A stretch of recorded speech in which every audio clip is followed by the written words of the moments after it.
রিফাত, লাইনচ্যুত বগি উদ্ধারের কাজ কি পর্যায়ে রয়েছে? এখন পর্যন্ত কয়টি ট্রেন আটকা পড়েছে সেখানে?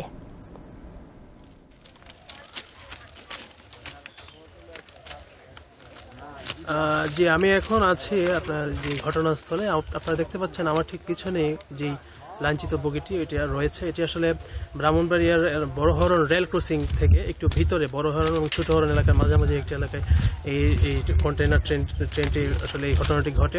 মূলত একটি বগির দুটো চাকা আসলে লাইনচ্যুত হয়েছে, ফলে বড় ধরনের কোনো সমস্যা হয়নি। আমরা দেখতে পাচ্ছি রেল লাইনগুলো এখনো তেমন ক্ষতিগ্রস্ত হয়নি।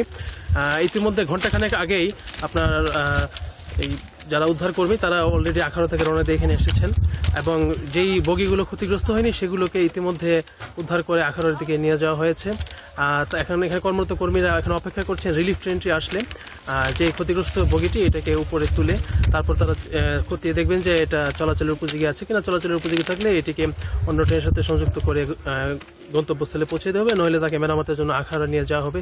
এদিকে আমরা খবর পেয়েছি যে বিভিন্ন ক্রসিংয়ে যেহেতু এটার এই বর্তমানে শুধুমাত্র আপলাইনটা চালু আছে, ডাউন লাইনটা ক্ষতিগ্রস্ত হয়েছে, ফলে একটি মাত্র লাইন দিয়ে চলাচল করার কারণে আসলে বিভিন্ন ক্রসিংয়ে বিভিন্ন ট্রেন আসলে দীর্ঘ সময় ধরে আটকে থাকতে হচ্ছে।